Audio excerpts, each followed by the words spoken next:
male fertility, the male contribution gets overlooked so much, which is always surprising to me, given that 50% of cases of infertility have a male component, right? Yes, men are always making new sperm, but that doesn't mean that their sperm are invincible.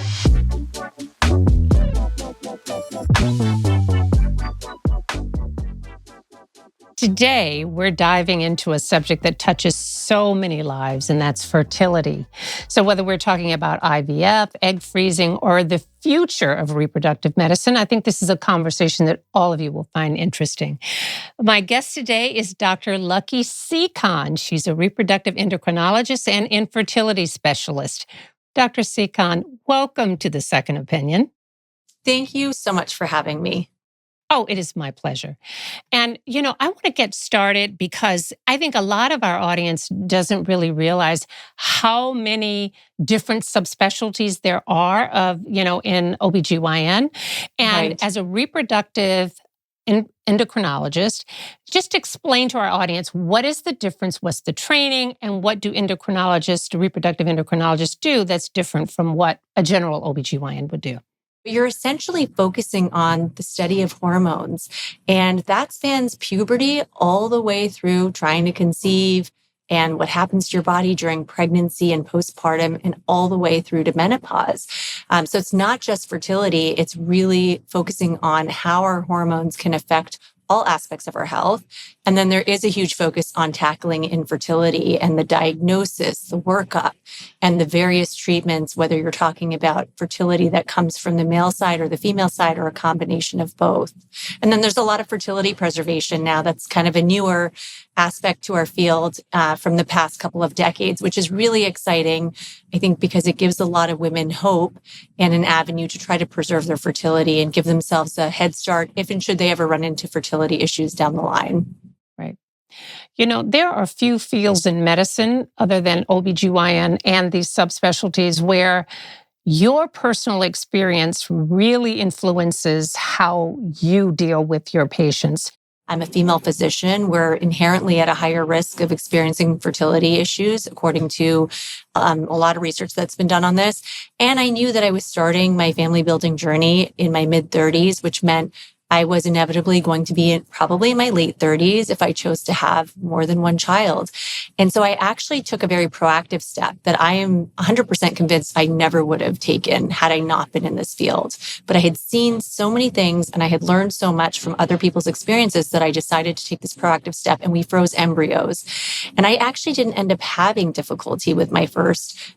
And that just goes to show you your egg count doesn't predict your fertility, because everyone is on a level playing field when it comes to just ovulating one egg each month when they're trying. But later down the line, as I thought it might be the case, in my late 30s, it became a lot harder when I was ready to try for baby number 2. And I was so happy that I'd already done the hard work to freeze these embryos with my husband, and it made the process much smoother. You can never say fertility preservation is a guarantee of success, but it can certainly make the path to your successful outcome much easier to get to. And that's how it was for me. And I was really happy that I did it. Right. So explain to our listeners what AMH really is and what is it measuring? Right. So AMH, anti-Müllerian hormone, is a blood test. And it's actually a hormone that is produced by all the little cells that line what we call follicles. So you have to have a little bit of background in what's going on with our ovaries to really understand this. So bear with me for a moment. We're all born with a stockpile of 1 to 3 million eggs, right? And if I scan any patient today, I'm not seeing those types of numbers. What I'm seeing is a very limited subset that at random got pulled out of this stockpile or pantry, if you will. And it's like it's a pantry because you're rationing. Your body will remove and bring to the surface a size of a pool of eggs that is in proportion to how many are in your stockpile. Over time, we don't make new eggs and we don't repair our eggs. So your stockpile goes from 1 to 3 million to about less than 1,000 by the time you reach menopause, which the average age is about 50, 51. So most of us in our reproductive years are somewhere between those two time points. Where do those eggs go? Why do we end up at puberty or with, a few 100,000 as opposed to the million or so we had before? What happens to them? So they undergo a process called atresia, which basically means they kind of go away, they dissolve, they die off, and they're never to be seen again. And actually, you start with 6 to 7 million by the time you're a 20-week fetus in your mother's womb. By the time you're born, it's like 1 to 3. So we don't understand why does this drastic attrition happen, because thankfully at that point, then it's much slower after you're born. And, then it starts to, it's a very subtle, slow loss of eggs throughout our teens and our 20s. And then we start to see that pick up. And there's accelerated loss of eggs, and the rate starts to increase as we approach our mid-30s, and then as we get to our 40s and beyond. And once we fall below that critical threshold of less than 1,000 eggs, that's when you're technically in menopause. Typically, that's when you're at the bottom of the barrel and you're not able to release any eggs, so therefore you're not getting periods. Right. And that's one of the misconceptions that people have, is that you get to menopause because you've run out of eggs. Well, they're not actually, you haven't run out. They just don't work anymore. Right. And they're not Can't release producing the hormones. They don't not producing hormones. And that's also something that I want people to understand, is that this sort of gives you an idea of the probability. It does not say yes or no. It's never yes or no until you're close to menopause or during menopause. That's why I stress to my perimenopausal women all the time. I said, look, your fertility may be diminished, but it's not gone. So act accordingly if that's a problem for you one way or the other. I love that you brought up age, though, because I think people conflate, egg count with the quality of the eggs. And I think it's important to say that AMH doesn't predict your egg quality. It doesn't tell us anything about your egg quality. And it's actually maddening to admit that in 2025, with all of the advances, we still do not have a personalized way to assess someone's egg quality. And when we think about egg quality, what we're really talking about is the genetic content of an egg. I always talk about it like typos. You're supposed to have 23 packages of DNA, and they come together with a sperm that hopefully has 23 packages, and it makes an embryo that hopefully implants that has 46 chromosomes. But I think people don't realize a lot of embryos form that have missing or extra DNA. And it's just something that happens in nature. It happens to everyone, even in your 20s. That's also one of the reasons why, as you get older, there are more of the genetic mistakes, more miscarriages, a lot of the other fertility things that we associate with age, just because, your eggs are the same age you are. I want to sort of ask you a few things, because people are often concerned. They're like, well, what are the causes of infertility, other than age? And I think that's the biggest one, is age. Right. Okay. And what are the other things that people should be aware of that might affect their fertility? Male fertility, the male contribution gets overlooked so much, which is always surprising to me, given that 50% of cases of infertility have a male component, right? Yes, men are always making new sperm, but that doesn't mean that their sperm are invincible. And there are a lot of things that can impact the production of their sperm, the quality of the sperm. And when we look at someone's sample under a microscope, we're looking at a couple of different things. We're looking at the volume of the sample, because sometimes people can have blockages in the ducts that are supposed to produce all of that. And that's really important, because that's the vehicle for the sperm to be able to get to where it needs to go. But I think the big one is the concentration. We look at how many sperm per milliliter of the sample, and there can be production problems or blockages, like I said, and then there's motility. And think of that as like viability or vitality. The sperm needs to be able to swim, right, in a forward direction. And we hope to see the sample under the microscope that 40% or more of the sample is swimming in a forward direction.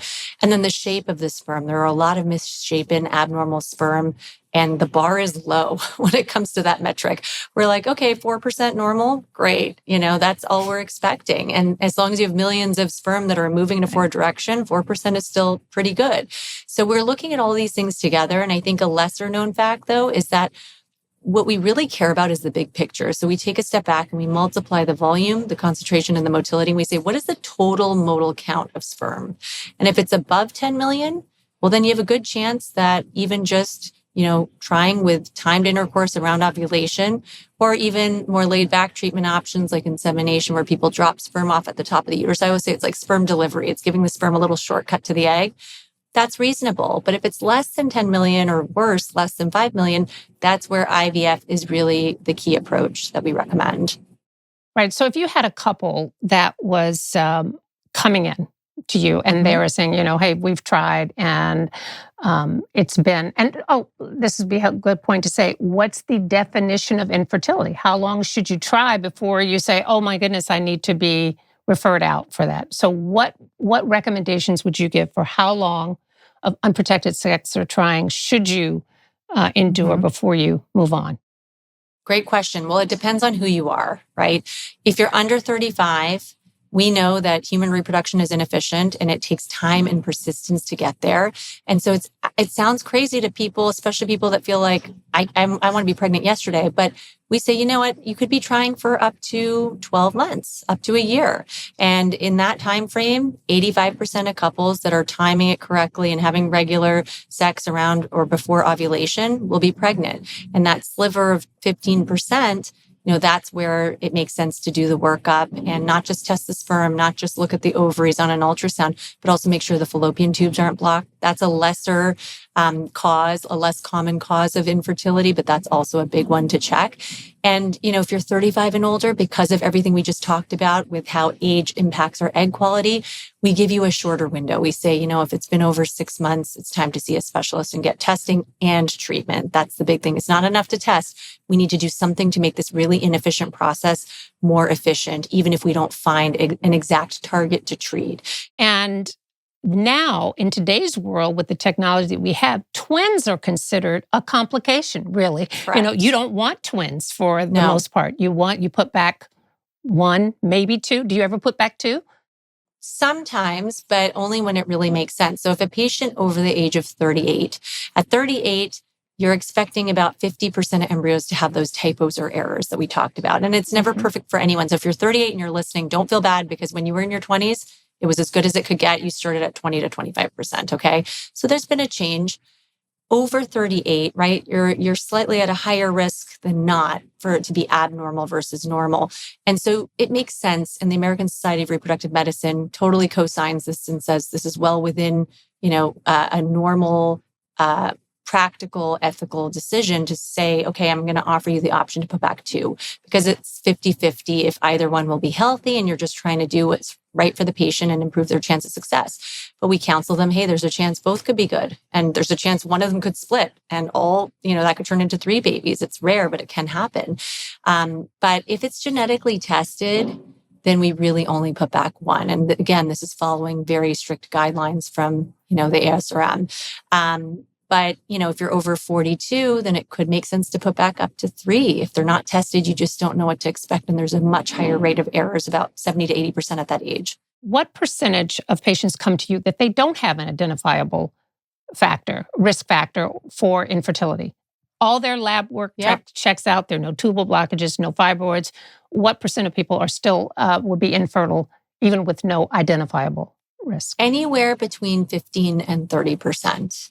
The figure, if you look at stats across the board, is usually like 1/3 of cases.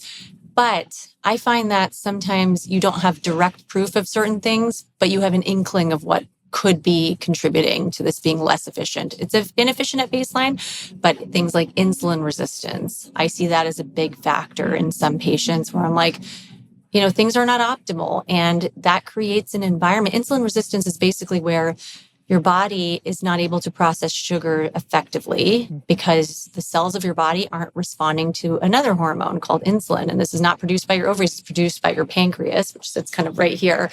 And your cells can become kind of resistant and therefore you churn out more and more insulin. And a lot of people don't realize this, but insulin actually can affect the environment in your ovaries. It can make your ovaries overproduce testosterone. And that can create an unhealthy balance that makes you more prone to the errors that we were talking about. Those don't just happen because of the effects of age. That's a background thing that's always happening. Right. But we know that certain lifestyle factors and a change in the environment caused by things like insulin resistance can definitely make you more error prone. Right. So that's one major example. But endometriosis is another one where I'm like, is it unexplained or is there undiagnosed endometriosis? Mm-hmm. Okay, so the next part of this process, so we've dealt with all of that and we're ready to do IVF. Walk me through just the basic steps of what is involved with IVF. a lot of the time, not always, but most of the time, modern day IVF is now broken up into two parts. The first part is needing to get the eggs out, and that involves a two-step approach. First, we have to stimulate the ovaries, and we do this with injectable medications, which I feel IVF is famous for. That's what everyone thinks of when they think of IVF. And essentially what you're injecting is the same hormone signal your brain sends to the ovary, but at a higher level, because all those other eggs that were recruited that wouldn't maybe have made the cut to ovulate just based on a random selection process, well, now we have an opportunity to capture those ones too. Normally they come to the surface, and if they're not ovulated, they fall to the wayside. They never get recycled. And so we can actually try to select all of those eggs. I don't expect it to be perfect. They might be growing at different sizes, but once you feel the bulk or majority have gotten to a place where there's a good chance of yielding a mature egg, we'll say, stop the medications. And now in 2 days, you're going to come in for the second part, which is the egg retrieval. The egg retrieval is a 10 to 15 minute long procedure. And all we're doing is, if this is the vaginal canal leading to the uterus, the ovaries actually sit very low down, and we can go through the vaginal wall with a needle that's mounted onto an ultrasound, and we're watching where it is the entire time. And we just drain each bubble of fluid to pick up the egg that's floating inside each one. And we do it on the other side. And then you go to the recovery room. And if we're freezing eggs, that's where that process ends. If we're doing IVF, it means we're taking those eggs and fertilizing them. And the next day we'll know how many fertilized successfully. Typically it's like 70% or so. And then we can grow them for a week into embryos, which have grown and divided into a structure that has 100 to 200 cells that differentiate into the clump of cells that we see very clearly will one day become the baby. At this stage, we can transfer the embryo. We can freeze the embryo. We can also take a small piece of each embryo, the outer cells that one day become the placenta, and then freeze them for genetic testing. And then the second part of IVF as a whole, right, because ovarian stimulation and egg retrieval is the first part, is embryo transfer. Because a lot of times now we're freezing the embryos. You can still do fresh transfers, and I just did one last week. There are indications for them. Hold on, so people understand what a fresh transfer is. The fresh transfer means you don't freeze it. You put it right back in the same cycle that you retrieved the eggs. Like a week after retrieval, when you have it, you put it in. Right. And if there are extra ones that you have that formed, then you can try and freeze those as well for future use. That used to be how all IVF was done, because we didn't know how to freeze them. Nowadays, the pendulum has swung in the opposite direction, because we've realized that it isn't always in the patient's best interest to put an embryo in a week later when their ovaries are still stimulated and their estrogen levels are much higher than what they would normally be. It's not as natural of an environment. And so we see in patients with a really good response, freezing, letting their body come back down to a more natural state. And then in the next cycle, putting an embryo back into a more natural environment is associated with better pregnancy outcomes, better pregnancy rates, and lower risks of a complication of IVF called hyperstimulation syndrome. Now, this is a question that I have, and that is, if you are doing the egg freezing, because we've got a lot of questions about this. Yes. What is the optimum number of eggs that you need to retrieve to have a reasonable outcome of having a pregnancy later on when you come back for them? There's a number, right? Yes. Yeah. How many eggs would you like to get? The younger you are, the less eggs you need to feel confident. The older you are, the more eggs you're going to need to feel confident, right? Because you have to correct for the fact that the proportion of embryos coming from those eggs, the proportion that test abnormal or end up having the wrong amount of DNA or the right amount of DNA, is directly correlated with the age of the egg. So in your 20s, it's very possible that even 6 to 8 eggs could be beneficial. And I get that number from a very specific place. When we have patients that are using donor egg, a lot of the time they're using frozen donor eggs, and donors are typically in their mid-20s or so. And not a lot changes with our egg quality in our 20s. And what we see is patients will often purchase and start with 6 to 8 donor eggs, because that almost gives them, a very high chance of at least 1, maybe even 2 live births. But for my patients who are doing this for themselves, I usually say, okay, let's overshoot the goal a little bit, because you need wiggle room. Not every egg is going to thaw and fertilize and turn into an embryo, and not every embryo is going to be healthy and actually implant. So I'm always like, okay, maybe 10. And 10 is a good minimum number. At 35, a minimum number that I want to see is at least 15. I would ideally like to see over 20 because you think of it as a 10-to-1 ratio, 10 eggs to 1 live birth. As we get to 37, 38, it's a little harder to predict. I've had patients with success, but typically you want 25 or more. The more, the better. And at 40, it's really hard to predict. What would be that sweet spot? Not 38, not 25. What would you say? I always answer this question. I get asked it so much. I think the ideal age is typically 28 to 32. Exactly what you're saying makes so much sense, right?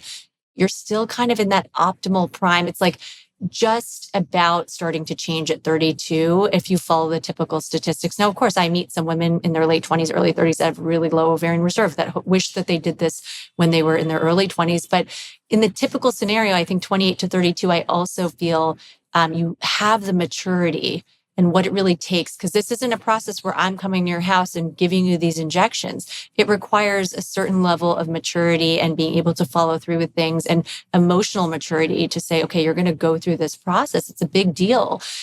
So I really think that tends to be the sweet spot, but there is no rule book for anyone. It's just we know that a lot of patients in that age range tend to have good numbers and really great quality.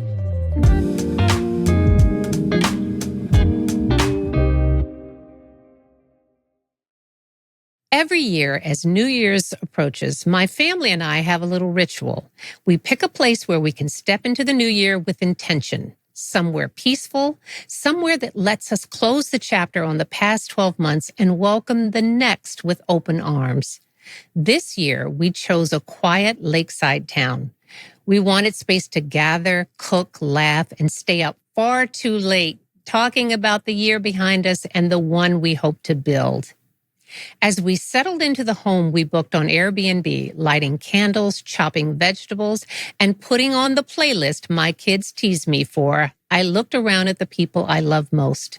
There's something grounding about being together in a place that feels warm and lived in, especially as the calendar turns.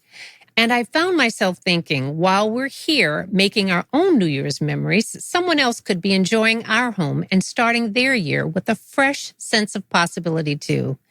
Your home doesn't have to sit empty while you're away. It can become a gathering place for another family, a place to cook their first meal of the new year, to share their resolutions, to rest, reset, and step into the next chapter with hope. And the extra income you earn from hosting, it can help support the things you want to bring into your own life in the new year. Another trip, a long-awaited project, or simply a little more breathing room in your budget. Your home can help someone else start their year on a beautiful note and help you reach your own goals too. Your home might be worth more than you think. Find out how much at airbnb.com/host.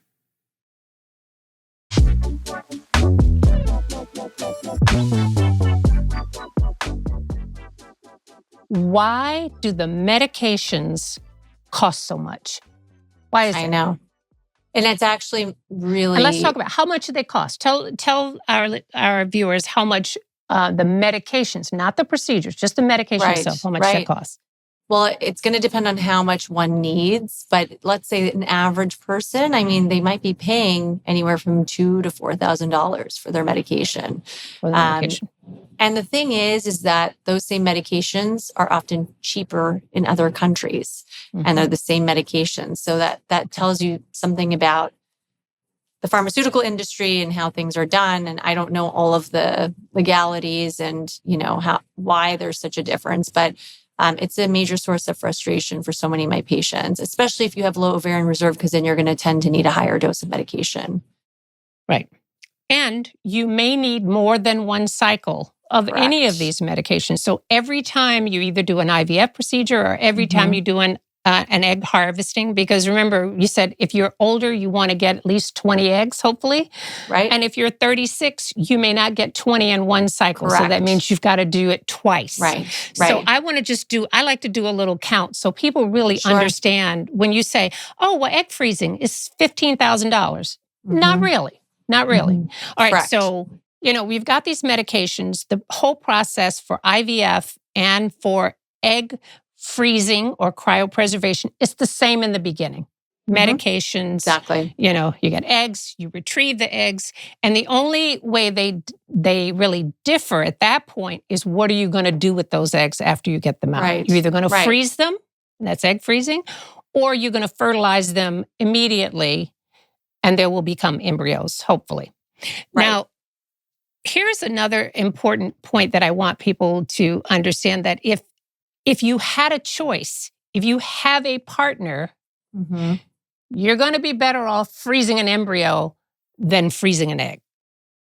There are key medical advantages to freezing embryos, and one of them is when you're freezing eggs, you're freezing potential. They are single cells, so they are a little bit more fragile, and when they get exposed to the freezing and the thawing, there is some drop off there. So now thaw survival rates are really high. We typically say 85 to 90% of eggs typically will survive the thaw. It's not the primary concern, but I'm losing some efficiency there. I'm losing some numbers at the beginning that I otherwise wouldn't have if I was just prepared to fertilize those eggs up front. Those are eggs that had an additional chance to become fertilized and turn into embryos. So you're losing a little bit on the efficiency if you go with eggs over embryos. I think of it as more of a head start. You're being able to start theoretically with a larger pool of healthier eggs that should have a higher conversion rate to healthy embryos because they were from when you were younger. So it's giving you a head start if and should you ever need IVF. When you actually go to create embryos, you're going to know in real time the next day after the retrieval how many fertilized, a week later, how many turned into embryos. You can test the embryos if you want to. And you just have a lot more of a handle on where you stand with embryos. And you're only, one step away. Will it thaw? And 98% of embryos will survive the thaw. They're much hardier than eggs, which are a single cell. And will it implant? That's the big question. And you can say with less variability, try to get to a place where you have 2 top quality embryos, if you're genetically testing them, that are healthy and normal per child, because it's a 60 to 70% chance, give or take, per embryo. So if you have 3, that's a really good shot at least 1 baby, maybe even 2. With eggs, it's a lot harder to really know where you stand until you actually turn them into embryos. But egg freezing has a huge advantage that if your relationship falls apart, you're not at the mercy of that other person who also has ownership over the embryos needing to sign off on your decision, right? You own your eggs and it only involves you. So the flexibility piece is the major advantage of egg freezing. All right. So once you've got those eggs and they're all, you've done your retrieval, you've got your requisite number of eggs, and you're going to come back for them 5 years from now, 6 years from now, what does it cost for the storage of those eggs? So it's anywhere from, I would say anywhere from $800 to about $1,300 per year, depending on where you're located, the clinic, whether you're using long-term storage, which tends to be cheaper over the long term. And it's an active process. A lot of people wonder, what is storage? Are you just walking away from a tank and then kind of leaving them alone? No, there is active 24/7 monitoring. You have to have a backup generator. You have to have power to keep the eggs at a stable temperature. If there's a power outage or a natural disaster, in my clinic where I work, we have a generator that will power everything for up to 3 days. That gives you enough time to relocate if you need to. So these are important considerations, and storage is really paramount. What's the point of doing this if you aren't able to actually preserve the integrity of what you froze? And it has to stay at that very, very cold temperature of minus 196 degrees Celsius. Right. So, it is an expense. And that's why we're talking about what is the ideal age. You don't want to do this too early where you have a longer runway. Right. But, a lot of times clinics won't start charging right away. It's after the first year of storage. But these are all really important questions to ask if you are having a consult about this. And I would actually say the idea that a lot of people aren't actually coming back yet, that used to be true maybe like 10 years ago, but now every week we're thawing people's eggs. And that's where I'm getting these numbers and data from real life experience. But now I would say at least 50% of the cycles that we are doing have insurance coverage. There's still a lot of improvement that's needed there, but 10 years ago, 0%. So we're seeing a lot of expansion and coverage, mostly through employer benefits. Yeah, I was going to say, but not insurance though, right? That's employer. There are certain employers that will pay for this, correct? Or they're working with, or they are paying insurance companies to have that provision as part of the healthcare package. Okay. So Okay. It's not the way I want to see things go. Like, I don't think it should be fair that it's tied to your job and who your employer is. And then there's also the real life issue of just not having a partner. Right. I Right. mean, the number of Black women who are unpartnered is also Mhm. much higher than the Yeah. white population. So there are a lot of things. And I think that one thing that comes up a lot, and that is, how do you even choose a place? If you were saying, all right, Mhm. if you're in New York City, you have lots of options. Yeah. But even in New York City, how do I, as a patient, as a consumer, Mhm. decide, okay, I'm going to go to this place as opposed to another place? What was Yeah. that?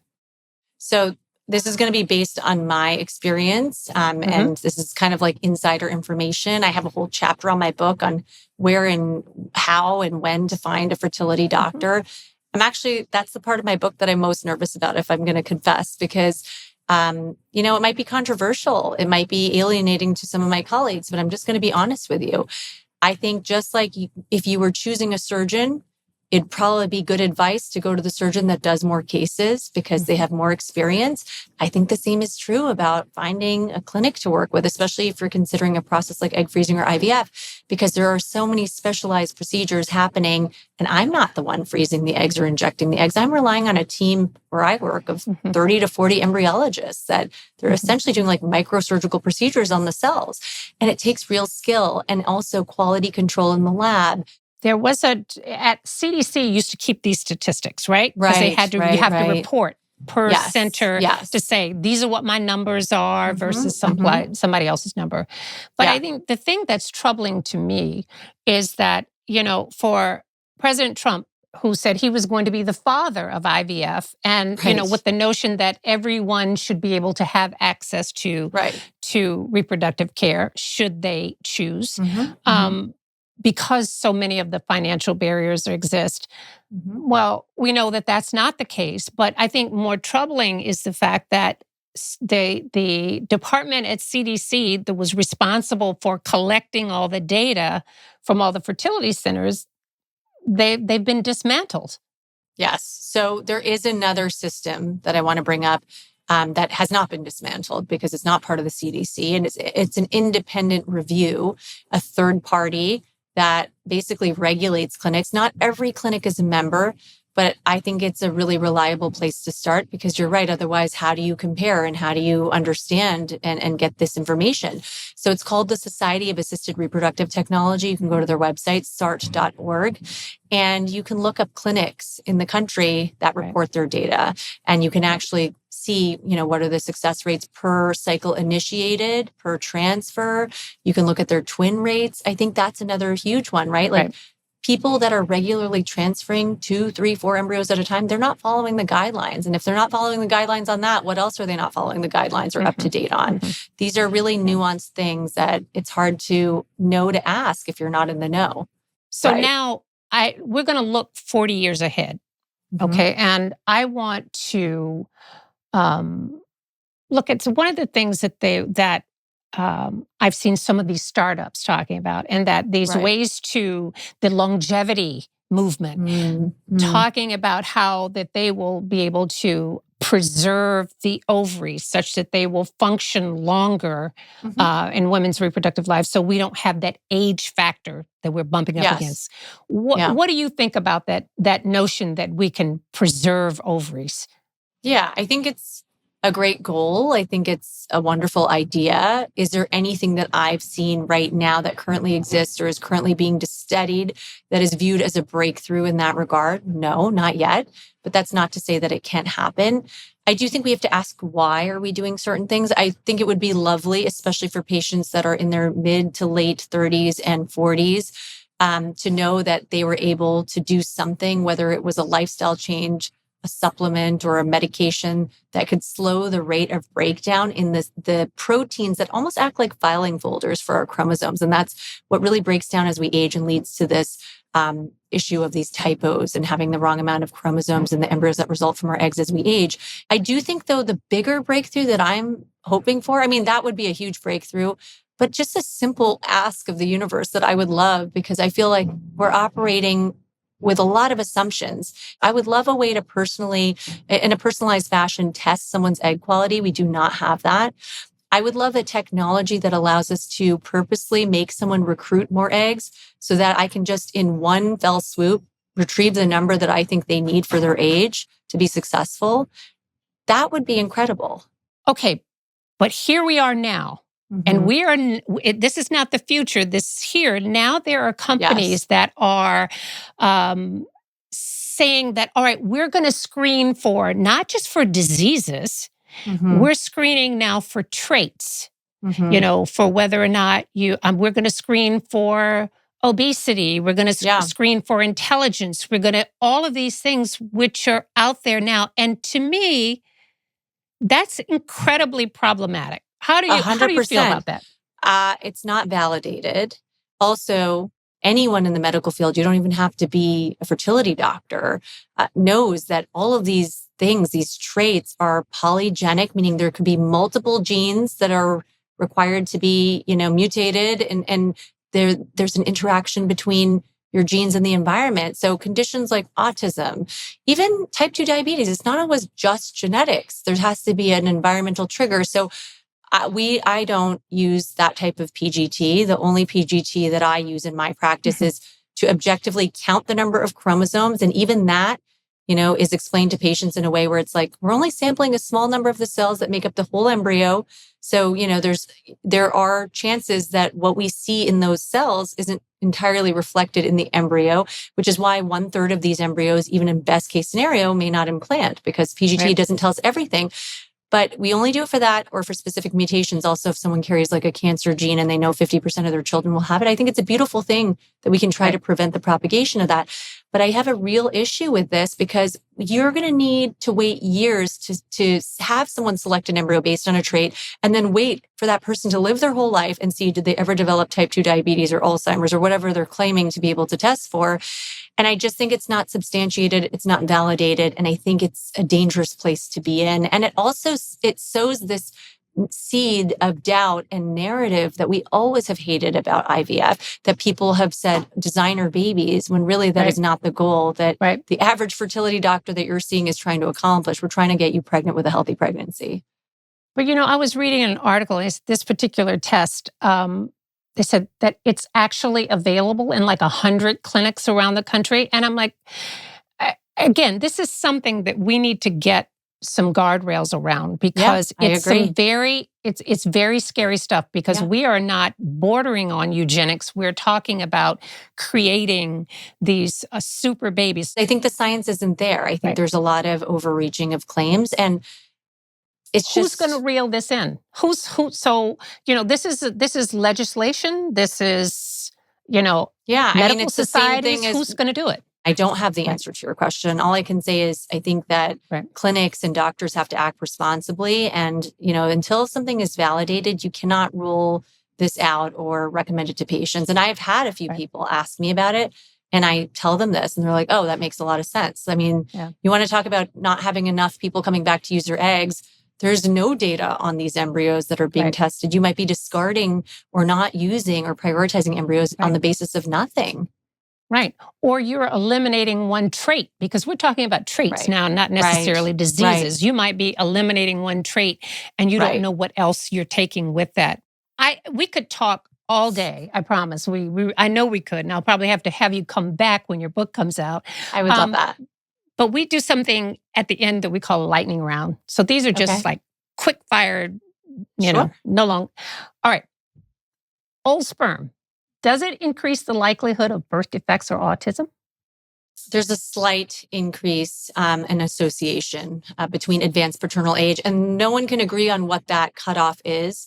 But we typically see like over 45 and probably more of a relationship as you get into your 50s and 60s. So men should know, yes, they're making new sperm throughout their lives, but that doesn't mean that the sperm is always healthy. We know that the incidence of male infertility increases, sperm quality issues increase, and certain conditions in children increase coming from very old fathers. All right. So next question. Can you improve your egg quality? And I think we might have touched on that. Yes or no? Yes. So it's not that you can reverse necessarily age-related wear and tear. just like you can't just reverse that in our bodies, right? That's just a fact of life. It's our biology. But you can set yourself up for success where you're creating a healthier environment where the eggs are being matured every month when, you're sending a signal from your brain and ovulating an egg. It's going through different stages of maturation, and that's where those mistakes or errors can happen. So if you create an environment that's as healthy as possible, that means not smoking, keeping drinking to a minimum. I will say definitely less than 4 drinks in a given week for sure. And controlling things like insulin resistance, whether it be through diet, exercise, and sometimes people need the help of medications. All of those things can create a healthier environment and make you less prone to those errors and contribute less to the errors. But the background risk based on your age is always going to be there. Okay.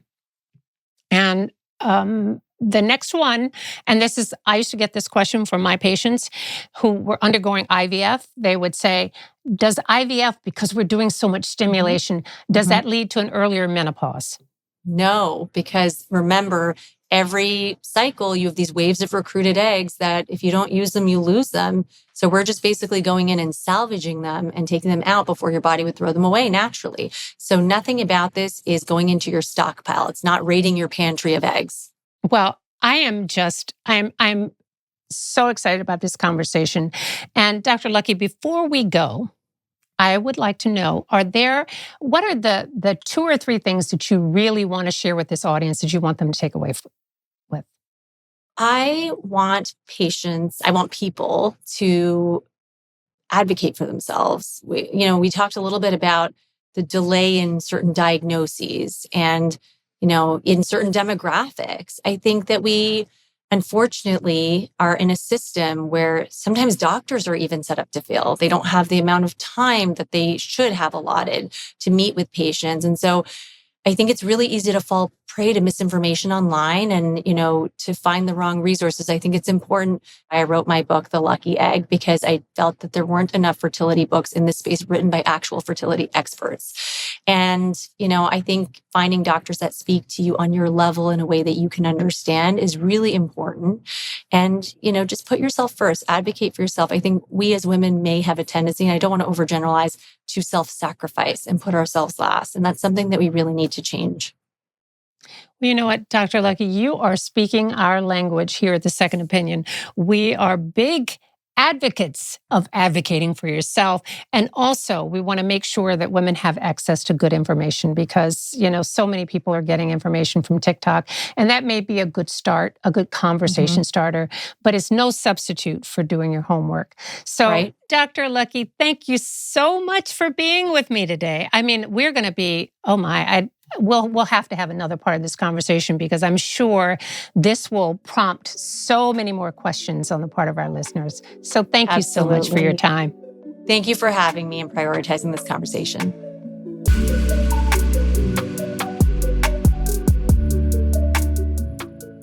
It's time for the last part of the show where I give my doctor's orders. Number 1, don't wait too long. For women, age really does matter. And number 2, if you are considering egg freezing, know that it is a chance for pregnancy, not a guarantee. And number 3, do your homework. Check out the success rates of the clinic that you would like to use, and check out the American Society of Reproductive Medicine for ethical guidelines. Join each week as I break down medical topics and leave you with expert advice. Have a question you want to ask? Submit them at drsharonmalone.com and click on Second Opinion.